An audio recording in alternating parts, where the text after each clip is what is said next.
Donald Trump France అధ్యక్షుడు Emmanuel Macron వైపు చాలా కొద్దిగా ఎగతాళి చేసే మరియు బెదిరింపు లాంటి మాటలు చెప్పారు. ముఖ్యంగా గ్రీన్లాండ్, టారిఫ్లు, బోర్డ్ ఆఫ్ పీస్ వంటి విషయాలపై ఇటీవలి రోజుల్లో జనవరి 2026 దావోస్ సమ్మిట్ సమయంలో. కొన్ని ముఖ్యమైన ఇటీవలి వ్యాఖ్యలు ఇలా ఉన్నాయి. మాక్రాన్ను తక్కువ చేస్తూ, nobody wants him because he's going to be out of office very soon. తెలుగులో, ఎవరూ అతన్ని కోరుకోవడం లేదు ఎందుకంటే అతను చాలా త్వరలో అధికారం నుండి దూరమవుతాడు. ఫ్రెంచ్ వైన్స్, షాంపేన్ లపై బెదిరింపు. I'll put a 200% tariff on his wines and champagnes, and he'll join, but he doesn't have to join.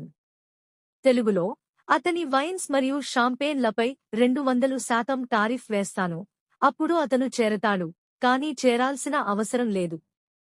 దావోస్లో Macron sun glasses ధరించినందుకు ఎగతాళి. I watched him yesterday, with those beautiful sunglasses. What the hell happened? తెలుగులో, నిన్న అతన్ని చూశాను, ఆ అందమైన sun గ్లాసెస్తో. ఏమైంది రా అది? ప్రైవేట్ మెసేజ్ లీక్ చేసి, మాక్రాన్ ట్రంప్ను మై ఫ్రెండ్ అని పిలిచి, గ్రీన్లాండ్పై I do not understand what you are doing on Greenland అని అడిగాడు.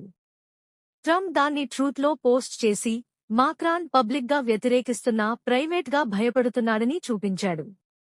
ఇంకా మాక్రాన్ మాటలు డోంట్ క్యారీ ఎనీ వెయిట్, ఎటువంటి బరువు లేదు.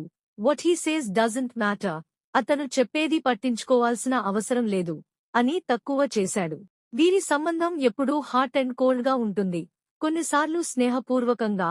ఇప్పుడు ట్రేడ్, గ్రీన్లాండ్ వంటి విషయాలపై ట్రంప్ బెదిరింపులు, ఎగతాళి చేస్తూ ఒత్తిడి